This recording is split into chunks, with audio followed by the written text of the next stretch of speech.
right? And I have my air conditioner on, so hopefully that does not bother anything. And secondly, I'm going live from my iPhone, totally different experience. I've been going live from my Android. Oh my God. Totally different experience. Uploading the thumbnail was a lot more smoother. I didn't have to pick monkey it and resize it, but move right along. I hope everyone had a good evening, and I know I'm just jumping in here like a lot today. Like, what? Where you come? It's like you be coming out of the woodworks and you just here, and then we won't hear nothing from you for a little bit. Look, that is just my life, you guys. But I everyone needs someone to talk to. I'll just say that. Even the coach, it's nice for me to have someone to talk to. There's times in my life where that person has been God. There's other times where I've had my own coach that I will talk to. And it's nice to have someone that you can confide in. And I have a very, very, very tiny ass small circle of friends that I talk to as well. But I was listening to one of my spiritual advisors speak, and the person just said so many things, and it was like, wow, I really do want to share some of this with the people on my channel too, because each one teach one. I really think that the example that she gave um, was a really good one, to use in considering when dealing with toxic people. So we're going to talk about that, all right? So you see the title up there as far as, what I'm going to be addressing tonight. And we're seeing the best in someone goes into the left field, basically, or where it goes wrong, and the things that we need to be considering. First of all, is nothing wrong with considering, anything positive about someone. I'm not just saying that we should just walk around and view everybody negatively and pessimistically, if you will. But you have to consider the source. And I know I say that a lot here on the channel, you guys. But and consider what seeing the good in that person, what is going to yield out of that particular situation and your dealings with them. Like if you have some type of rapport with this person, and assuming that this person is toxic, because this is about seeing the good in a toxic person, seeing the good in a narcissist. Um, where does that getting you? Where is seeing the good in them actually getting you? And that's the question that I want you to ask yourself. Is it making you more susceptible, of course, to their manipulation? Is leaving the door cracked for them to, continue to run you over with the games and the bullshit? And what are they seeing in you in return? That's going to be the question. You're seeing the good in them, and what are they seeing in you? A lot of times these type of personalities have major trust issues, and this is more than likely probably rooted in their life experiences. And because they don't take accountability and they don't like to address things, they're not finding their healing, you guys. And it doesn't matter how much good you're seeing in them, the trust issues and the relationship, they're still there, and they're not reciprocating that with you. You know, I find that these people, they have a lot of anxiety. They're always waiting for the other shoe to drop. You can show up trying to give them the best you have to give in a relationship, and they'll always have this suspicious nature about their dealings with you, and it doesn't matter how long you've been with them. Now, can I say at my emotional maturity that I would trust anybody in this on this earth 100%? No, not 100%, because people are imperfect. But I could trust them enough to where I'm not walking around with massive amounts of paranoia if I put this person in a certain spot in my life. That means that I should have vetted that person. Something should be tried and true about the relationship. And, it shouldn't be like I'm treating you like some serial killer, some secret serial killer, psychopath. So, seeing the best in these people, it doesn't stop them from being who they are. You know, that's like a major takeaway that I want to say. Like, it's almost, and honestly, I feel like there's some self delusion as well that's mixed up in that, and perhaps the empath or the non narcissist person is projecting, onto that toxic person and narcissist, which is even more dangerous because now you're not rooted in reality either, um, which makes you susceptible to falling for love bombs and, making things a reality that it isn't.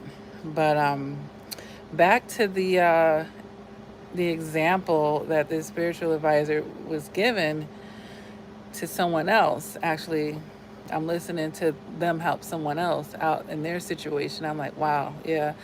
But they basically compared it to a zombie, or basically like a zombie movie, to where your partner, before they get bit by another zombie, and they have the bruise, and they're going to then become a zombie very shortly. And it's like, what inevitably is about to take course. Like, they're going to become one of them. The switch up is there. And you want to try to preserve this person because you're thinking of the human side of them. You like tying them to a bed, or, putting them somewhere. And pretty soon you're going to have to make a choice because they're going to be one of them. It's kind of like the mask, that they're wearing with you at first, and you're thinking little Susie is this, and under that mask, there's a zombie there. Um, and what are you going to do when you realize that this person is a zombie? What are you going to do about your self-preservation at this point? You knew how you survived through the whole movie and what you had to do to them other zombies before they got your ass, right? So what are you going to do? You have some decisions to make here. But I really did think the zombie thing was that was a good way of putting it, for sure. A little scary because I don't like horror movies. That's a little insider for me. I grew up in a household that watched a lot of horror movies, and it actually distorted my brain about death and corpses and stuff like that. And then when I lost my mother at 7, it made things very complicated for me. At her funeral, here I seen all of these zombie movies, and I was afraid of my own mother at that time because of all of those horror movies that I was subjected to as a child. And I've worked through those things, of course. I've done my work on that, but back then, it was very traumatizing to me. So, yeah, I'm not really one to even watch horror movies as an adult. Like, I stay clear of them, you know. I think the closest thing that I've watched to a horror movie, and this was years ago, because my first, um, my ex-husband, he would watch things, and I didn't really indulge with him too much. But with him, it was more so watching violent movies than horror movies. But those are like horrific to me nowadays. I've evolved into that as well. I don't like to watch a lot of violence in my movies as of late, on top of not liking horror movies. But the one thing I think I did watch, I don't even know if this qualifies as a horror movie, was like those Saw movies. Yeah, I watched some of the Saw movies. To me, and then I don't even watch those now. I won't watch that now per se, but to me, it was the psychological aspects of it that kind of drew me into it, But it looks like Sarah Jacobson put something here. She says, same here. The first movie I ever saw in the cinema was a horror. I was only 3. Yeah. Yeah, you got to be careful with that. You know what I mean? I'm very careful with that. And kids are so impressionable and we don't know. You know what I mean? But yeah, I kind of ventured off topic a little bit, but in a live chat, I was just going over my thoughts about seeing the good in people. Um, the main thing we need to be doing is seeing the reality of people. I mean, you can spend all day trying to see the good in somebody, and it's not going to change what they are. Like a snake is going to be a snake. You know what I mean? I don't care what their potential is or what you thought you seen a glimpse of or what type of empty promises, the person had. And I yeah, I heard something good about that too. Because all day I'm feeding my mind, psychology stuff and just hearing people talk about behaviors of people and why people do stuff and, just breaking things down and, just constantly being that student of life that I tell you guys to be and constantly striving to increase my own emotional maturity, of course. But yeah, my brain just went shoop. I think I'm thinking about tomorrow. I have some things going on with my family, and today I had to start preparing for it, and I didn't get all of it done, but tomorrow, But what the hell was I about to say? Oh yeah, it was something else that I heard about good intentions. Just like seeing the good in somebody. Somebody having good intentions and poor execution, it basically gives the same results as bad intentions, Like you can have good intentions, but if you're poor executing, you're going to do just as much damage as the person with the poor intentions, basically. It's like some people, they just have no business getting into some of the situations, taking on responsibilities, making commitments that they ain't got no business doing.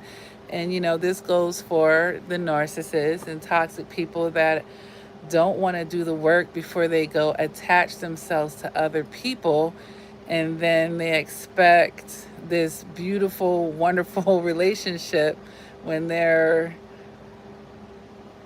they have a billion cracks in their foundations that they don't even want to look at, don't want to address, haven't been working on, but their answer is just to point out all your flaws, right? So they can avoid addressing themselves. And it's like, you're putting out all my flaws when you're the problem. Like, it's just interesting. But Sarah says, thank you. Your voice is so lovely and so glad I stumbled onto your channel. Oh, well, you're welcome, sweetie. Are you new around here? This channel has been here for a while, but it's nice to see a new person. It's nice to see a new person around. But yeah, people are a mess, man. I tell you, people are a mess. Okay, great. I'm going to definitely be doing a lot more lives. I like doing Q&As. I enjoy doing those. So if you have any things going on in your life, that requires some advice from someone who has a lot of emotional maturity, welcome to my channel. The foundation of this channel was rooted in helping survivors of narcissistic abuse. So there's tons of content of that on here, but the channel kind of evolved into just increasing that emotional maturity,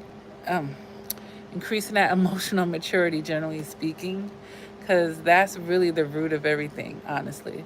And then you'll be able to, arm yourself with what you need to handle toxic people, period, whether they're narcissists or whatever the hell they are, just some tips and tools on having the right perceptions and all that good stuff. Awesome. Awesome. Yeah. Wonderful. But yeah, we have to, um, also, I was telling the everyone on the channel that I'm going to be doing these Q&As like I was just mentioning. I'm going to try to drop in each day. It may not be at the most predictable time. I'll see if I can try to make it like a certain time. But it might be good to bounce around too, because people are on different time zones. So then people who may like my channel and live in other time zones, I'd be closer to them at times and others. So I think it's a good thing to bounce around too, honestly. But just to do like a Ask Lakia type of thing when I have these live chats, anytime you see me doing them, it's a great time to ask questions. I've had a coaching business. I have to get my website back up. It's been down for maybe a month, honestly, but it's been up for years. I've been coaching people for years, and I thoroughly enjoy doing that. So, you don't always have to learn the hard way. You can seek wise counsel. You can learn from other people's errors as well. But you have to be careful, back to the topic of the live of tonight about just, where seeing the good in someone goes into the left field. Sometimes also with that, it can be distracting you from the bad in them. Shoot. Shoot, these people be doing all types of things, and you still want to hold on to that hope. And I think that may be a psychological part of it too, for the person that's projecting all these good qualities or still holding on to a thread or a shred of good quality of someone who's had a lot of poor behaviors. Or you want to think, they're not all bad, but you know what? They're bad enough to be dismissed. They're bad enough to be disconnected from forever. Like it may be a situation to where, you know, the good is just not outweighing the bad, and it's just not good enough in spite of that. You know, when you do a certain amount of work on yourself, it just won't be good enough anyway. It won't. It won't be good enough for you, and you'll be severely turned off in the presence of people that haven't done the work. You won't even want to be. You won't be getting nothing out of that. When you still have some work to do in yourself, you may find some comfort in that dysfunction, just because maybe it's speaking to some part of you that you know vibrates with that. But when you clear that all up, there's not going to be anything attractive about that, and you will want to get it out of your kingdom very quickly, and you won't be looking back. And that's a fact. That's a fact. But as for them who haven't done the work, it's like they're in a mental prison. They're still sifting through all the shit they've been through in life, all the abuse they've suffered, chances are, and haven't addressed for themselves. And then they're projecting that onto the person they're with, and you don't even have a fair shot at that point. You don't. You don't. There's no room for love there. Mm-mm. Because now this person has all these insecurities, and it's just it just brings a whole lot of issues into what could be a healthy relationship. And it's sad. It's sad, but what you gonna do about it? What you gonna do about it? All you can do is really protect yourself at that point. You can't force anybody to do the work and change. You can't do that. You'll be you'll become just like them, trying to get them to do it. You'll break yourself up trying to help them. And that's not that's not a trade-off that you should be willing to make. So be careful about that, seeing the good. Make sure you have a a balanced viewpoint of anybody that you're getting to know or that you are coming to a conclusion about. You know, just balance it out there. Make sure you're not idealizing somebody. You're not, you know, running away with your own imagination, especially when it comes to those type of people, because their mind's already twisted, and a lot of times they have other mental illnesses going on, and they're sick. They're literally sick in the head, and their perceptions can be the complete opposite of what the actual reality is. Like, they literally can sit there and project everything that they're doing onto you, and they'll find a way to always be a victim because they never want to take accountability. Like, that has to become a red flag of yours. If you start talking to someone and they ain't never did nothing, they always right, is always somebody else victimizing them, that is surely a red flag, because nobody's perfect. Nobody's perfect. But these type of relationships, they'll become intolerable to you when you understand what you are participating in. Okay? And life will become way too short to be involved in anything like that. Like, it's, narcissists, they spend their whole life running from love, honestly, in true commitment, because they're not ever giving those things to the people that they're claiming, to give these to. So it's just a bunch of empty promises. And what they get is a bunch of shallow victories in life, and shallow results, honestly. It's like, oh, I'm going to give you a house without a roof, or like, what they're giving you is a shell of something. I'm gonna give you a car without an engine. Like, you can't, like, what am I supposed to do with this? Where am I gonna drive to? Okay, it looks like I got a car. I could open the door. It looks like I have everything I need, and then I go look under the hood. Ain't no engine in there. What the hell? This is a sham. Like, this is a lemon. Like, what am I supposed to do with this? It's kind of like that. It's kind of like that, you guys. And what's the point of all of that? What's the point of all of that? You still gonna have to go find you a car that you can actually get from point A to B. Okay? You can't even get from A to B, let alone to Z. Like, there's no engine, buddy. There's no engine. So these people, it's a lot of sickness, you guys. And when you elevate above that, you won't want no parts of it. That's a nice, good measuring stick for, like, seeing how far you've come, how much are you actually willing to participate in these low vibrational, fake ass, draining, ignorant, disrespectful relationships. Like, your tolerance, your threshold for something like that, it'll be very telling on where you are, not only in your emotional maturity, but the toxicity within yourself. Okay? Yeah, because there's not enough money in the world, to be giving up on your peace like that.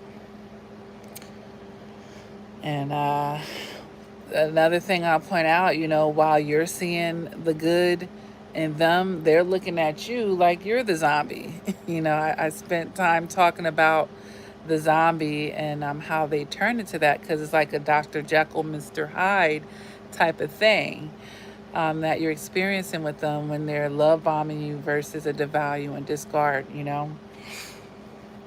or when that mask drop, and you're starting to get to know who you really in bed with, and it's always going to be sleeping with the enemy at that point, and whatever demonic attachments they have with them. Sarah says, I like those words. How much are We willing to participate in the BS, yeah. And Sarah says, thank you for your message. We cannot give up on our peace. Absolutely. Absolutely. We can't. I mean, that's one of the things, it's just important to understand what we have control over. And we don't have control over everything in this world and in this life, but we have a domain. And within that domain, we are granted to take control of certain things, and peace is one of them. Now, you can hand that responsibility over to somebody else, but let's see how that goes. It wasn't meant for you to do that, though. It's not meant for you to do that, and I highly advise you not to try that. But you know, is is down there. You see it all the way down, and then lock my door and close it this time when you leave. Okay, lock it and close it this time, because you certainly just barged in here. Oh my God. I have to get these girls back on schedule. Like, they've been on summer break schedule, and I'm telling them, like, look, we got to start weaning it down because we got like a month and y'all back in school. Okay. But yeah, we have to take control of what we're supposed to, our self-esteem and our self-worth. The word self is in front of it. Like, that's something the self controls. That doesn't go up and down based off of you wanting to deal with me or not, you thinking I'm attractive or not, you wanting a relationship with me or not, you reciprocating me or not, you including me or not. Like, none of that has anything to do with whether my self-esteem and my self-worth. I determine that. I don't care if nobody else on this earth co-signs me, nobody else thinks I'm this or that. I do. And as long as I do, that's all that really matters. And when you get that strong inside of yourself, it won't matter. It won't matter what other people have to say. As a matter of fact, manipulative people, they look for people that aren't to that point. And that is, you take that right from them. It's like, not try again. I'm not going to tell you to try again, but, your best effort ain't going to work in that area because I already got that on lock. Sarah says, for me, being single has bought me the most peace I've ever had. I suggest we all stop centering others and center ourselves. Absolutely. Absolutely. Yeah. Yeah. I mean, I think, some cultures, they just put relationships, we'll say external relationships, on a throne. And the number one relationship that we really need to tend to is the one with ourselves, because everything else flows from that. If you're not already giving yourself the type of love that you're seeking from other people, you're already setting a bad example for when other people meet you and they're learning how to treat you. Okay. There's absolutely nothing wrong with singleness, and honestly, in emotional maturity, you have to be intelligent to know that everyone's not meant to be partnered. You mean all the billions of people, everybody's meant to be married and have a family? No, some people are actually meant to be single, either for a season, it could be for a lifetime. But yeah, there's nothing wrong with that. I'm pretty introverted myself, honestly. And as I get older, um, I love it. I could see a trend in my life. Like, the younger I was, the more social I was, as far as actually even being codependent.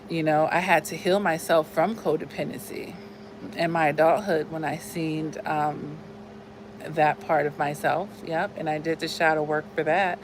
But the more that I healed that codependency, and the more that I was able to connect the dot, like, the healthier my mind got, and I seen how I was giving my power away to other people in relationships. And every time I was making a decision, I had to get 20 people's opinions on it. Like, number one, I'm the one that had to live there's nothing wrong with getting wise counsel, but that wasn't what I was doing.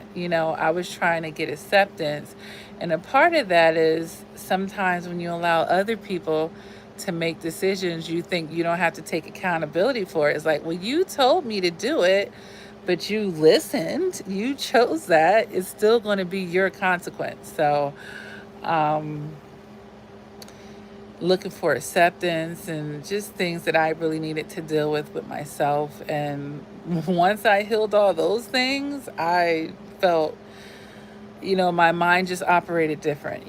My mind was renewed. And of course, the way that I approach situations and handle things, I'm extremely private. You know, I could be going through a complete storm and people only know it if I allow them to know it. You know, I love my solitude. I have so many things that I'm into and things that I could do by myself. I'm never bored. I'm never bored. I have a million books. I love buying books and finding the time. I have to make the time to read these books. And I have quirky things about me too. Like I like buying cute notebooks. Like I have so many notebooks I have not written in yet, but I will. I will. Like I do eventually get around to writing in them, but I cannot turn down a cute notebook. I have two professional grade sewing machines and another one. So I have a clarinet that I like to whip out. Like you guys, I have many faces to me as far as I love arts and craft stores and HGTV shows. Like if there's a cooking appliance, I have it. So I have like so many things that I get into, you guys. Sarah says, oh, yes, kids are getting ready to go back. I love a new school year with little ones, a fresh start. Yeah, I have 6-year-old twins. So, because I know you guys are new to my channel.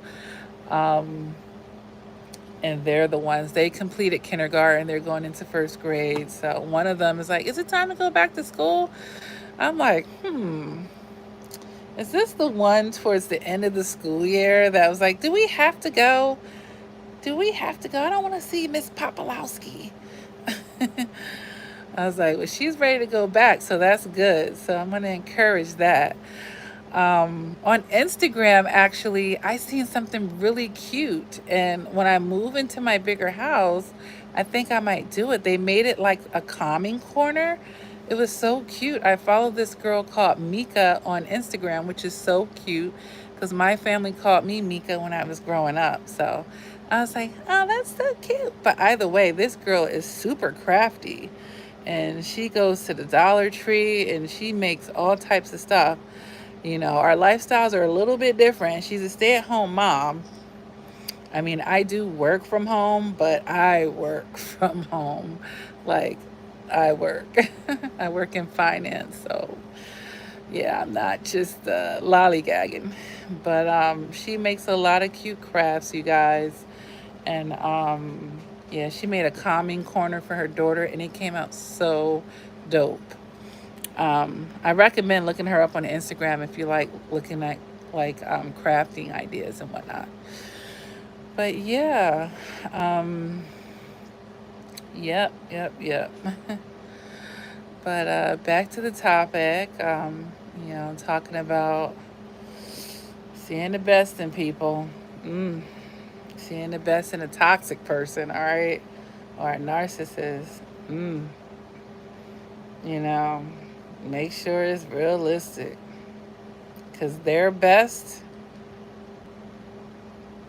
is never going to be good enough. I'll just say it like that. Their real best, not the best, not the best in them if they weren't the toxic narcissists that they actually are.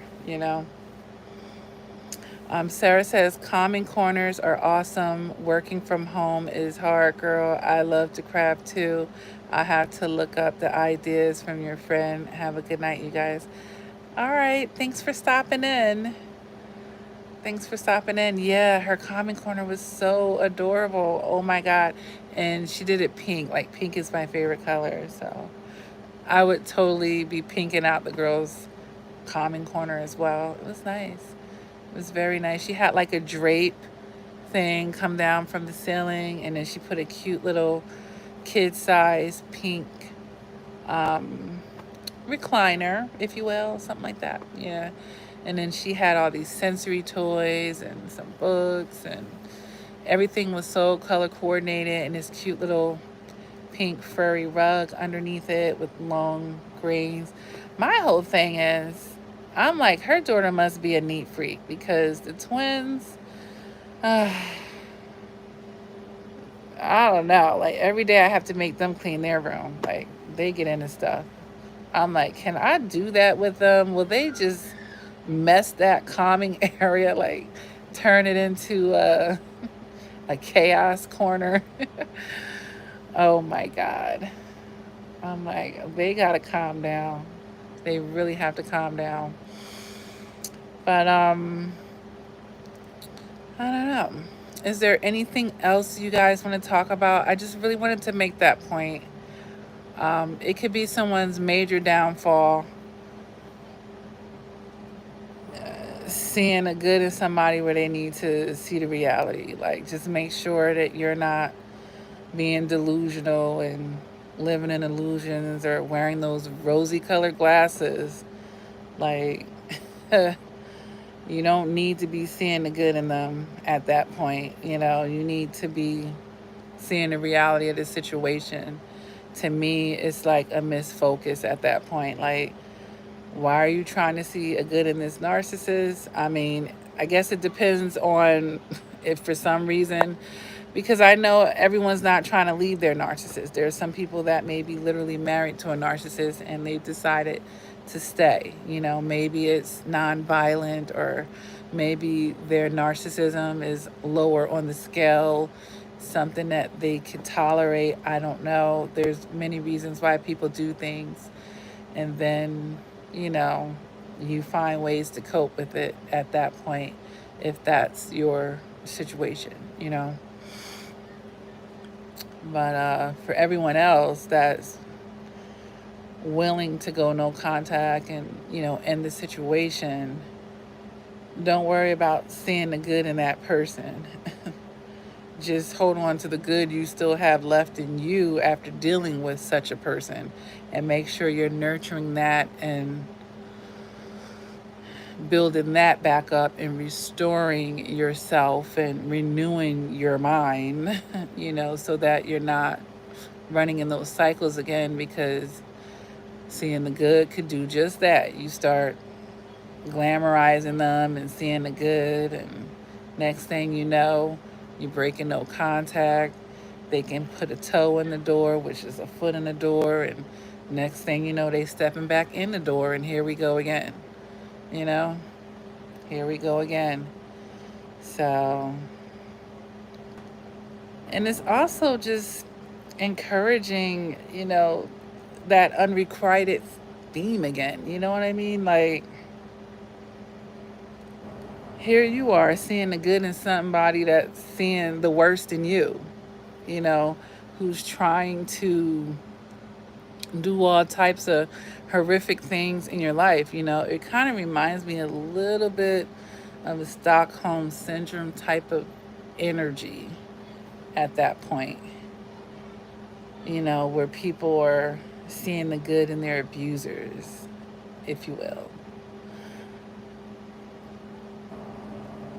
Like, no, I'm gonna need you to return back to the hellhole you came from, and go find another victim. Like, nah, that's not gonna be me. That's not gonna be me. Don't sign up for that. Hey, Alexandra Rules. And JTL says, you the reason elevators have a weight limit. Oops, we have a hater. We have a hater that doesn't even have a profile picture. Mm, we'll just block you. Put user in timeout. Hide user on this channel. Okay, we'll hide user. We'll hide user. There we go. Yeah, there's always going to be a hater. And actually, it was someone was talking on that today too. They said haters are basically just people who try to teach you something that they haven't learned them damn selves. They're trying to put you down for stuff that they need to get a handle on.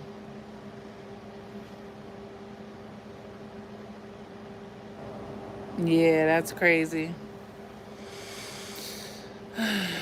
But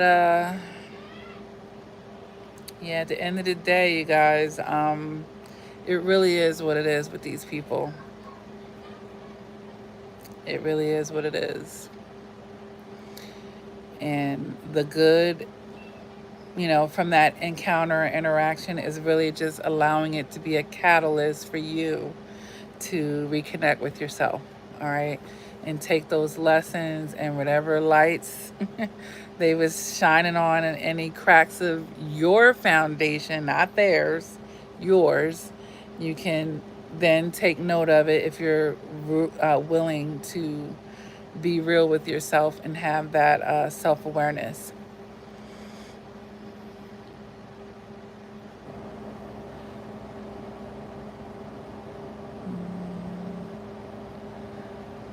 So,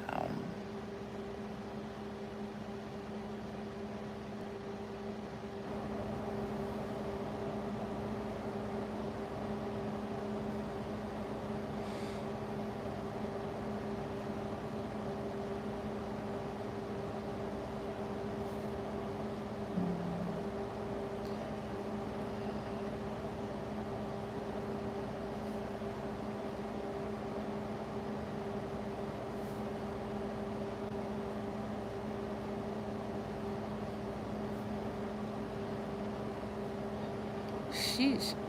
The extent that people will go to take energy out of their day to come on somebody else's channel to brew hate and be hateful. That's crazy. As busy as my life is, you could tell they have nothing going on. So I basically went over everything, and I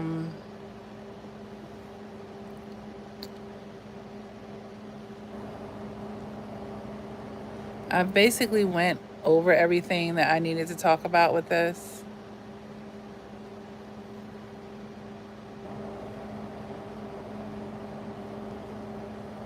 So if anyone jumped in here, they can replay from the beginning. I don't want to be redundant on any of the points that I made. Other than that, what a psycho. And I think I know who's doing this, which makes it even more worse.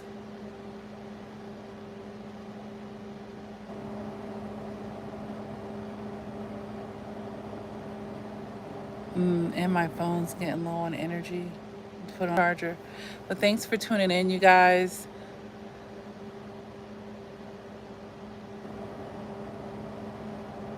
Oh, goodness. You're welcome. But yeah, I have to hide them though, because I don't want them to keep jumping back in. People, it could be one person with a million accounts and they'll just keep saying stuff under a different name and a different name, like probably someone that I'm no contact with. Clearly, this is why. Like, this is why you'll be forever no contact, idiot. Yeah. Awesome, Sarah. So hopefully I'll be seeing you around in some more live chats. I may be coming on somewhat of a daily basis. If you're subscribed and you hit the bell, they should be notifying you. I don't know. how well YouTube is, you know. We'll keep our fingers crossed. Yeah, they are. They are. Well, you know what? They better go get attention from somewhere else because I don't have time for that type of energy. All they going to get is shown to the exit door, the virtual exit door. All right, you guys. Well, take care. And I do have some other videos up from today, a couple of other lives, and a video that I put up that may be helpful to you on your journey. Feel free to take care of that. You know, take a look if you want. Other than that, take care, you guys, and I'll see you in the next video or upload. Okay, you guys? Take care.